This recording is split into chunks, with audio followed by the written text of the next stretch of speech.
Hello, ladies and gentlemen, and welcome to a brand new episode of Ted's Booze Cellar with me, your most gracious host, Ted. This is Friday, the 21st of May, 2021, at 7:06. I'm kind of a bit annoyed because I've already recorded this episode, but I ran out of space on the tablet, so I had to delete a bunch of space, and so I'm reviewing this all over again. But anyway, on to today's episode. The show must go on. We're going to be taking a look at another seltzer, this time flavoured slightly differently, and this time instead of being citrus flavoured, it is raspberry flavoured. That being the White Claw Hard Seltzer Raspberry Flavour Seltzer. I've just spilled a bunch of that on my desk. Fantastic. Anyway, while I'm clearing that up, this is a 330 milliliter seltzer that I got from Sainsbury's for £2.25,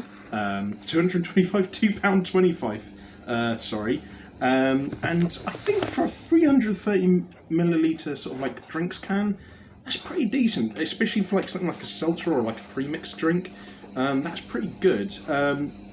I mean, even for like a craft beer, I suppose, of that size, that would be pretty good, but you know, we will see. Only time may tell. I've got to say, I do really like the design of the can. Simple, clean line design for the writing and the sort of logo design, and a little bit of a swish there with the red here. That's fairly artistic. It's a little bit corporate and clean, but like I do like the sort of contrast of colours and designs, so I'll give it a 9 out of 10. It looks handsome. But let's give it a sniff and see what our first impressions are like. Okay, a little bit of a strange after smell, but it kind of just smells like bit of a hard sort of tinny sort of after smell, but it's got quite a nice yogurty after tint to the smell as well. Nice tint of raspberry, a bit cranberryish. It actually does remind me of smelling Ocean Spray cranberry and raspberry juice, but like in a tin, so it's got a bit of a weird tinny quality to it that I'm not a big fan of, but it smells nice, so I'll give it an 8 out of 10 for the smell. It smells really good. But anyway, we'll have ourselves a quick palate cleanser of water first before we taste it. And then on to the most important part of the video, which is to see what this tastes like. So, bottoms up.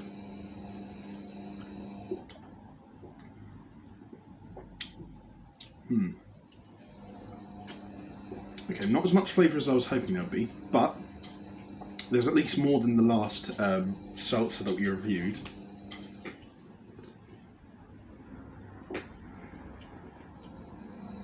There's a bit of a weird, kind of the tinny aftertaste is there a little bit, but it's not so bad after the first couple of sips. It actually goes away quite significantly after that point.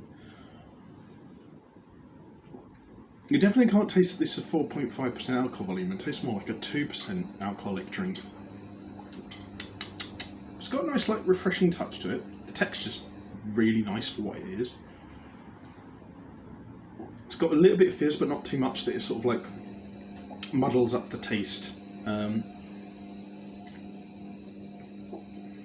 There's a little through line of raspberry.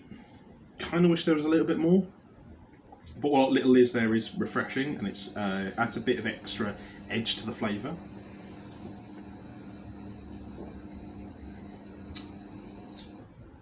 And there's almost a citrusy tint to the flavour at the beginning, but generally there's a raspberry through line with a slight juicy sort of wet finish. Generally it's pretty nice. It's a very simple drink and it's very refreshing. So in terms of the texture, you're probably looking at something like a 9 or a 10 out of 10. The texture's really kind of flawless, actually. It's like very refreshing, it's light, it doesn't hang on the tongue too much. The only real downside is the fact that I think maybe in terms of flavours, perhaps seltzers aren't the drink for me. Because there's just not much to talk about and it's not that interesting. The flavour itself, it's like a 6. It's like definitely a noticeable raspberry through line, and it is pleasant, but I wish there was more of it, and I wish it was more distinctive and contrasted against something like a bit of citrus or maybe a bit of cranberry to really like bring out the full contrast of that raspberry flavour. But compared to the last seltzer we reviewed, this is damn sight better, and generally it is refreshing, it gets the job done, and it's simple enough that it knows what it is, and it doesn't try to do more than that, which I can respect. I'm not going to give it an absolute rave rating. I really like the texture and the smell. The can is really handsome. The flavour, I think, is just the main thing that lets it down, and the after smell and the aftertaste are a bit... but generally speaking, it is a well-made seltzer overall, and I would probably buy it again, I think, if I just fancy one or two on a hot day out, and I'm just sitting in the park reading the paper or hanging out with some friends. So yeah, I'll give it a 7. A respectable 7 out of 10 overall. I think it's a pretty decent seltzer, definitely a far sight better than the one we reviewed last time, and I would recommend it. So yeah, bottoms up. Oh, lovely. Right, anyway, I'm going to head off now to the shower because I just got home from a run. So if you guys did like this video, leave a like, share and subscribe. If you have any suggestions for future episodes of Ted's Booze Cellar, let me know in the comment section down below. And if you want to check out anything else I do on the other parts of this godforsaken internet, then I'll leave the links to all that in the video description down below. But until next time, have fun with whatever you're doing, don't do anything I wouldn't do, wash your hands, take a mask with you to the shops, drink responsibly, know your limits, and I'll see you guys at the bar next time on Ted's Booze Cellar. Bye bye for now.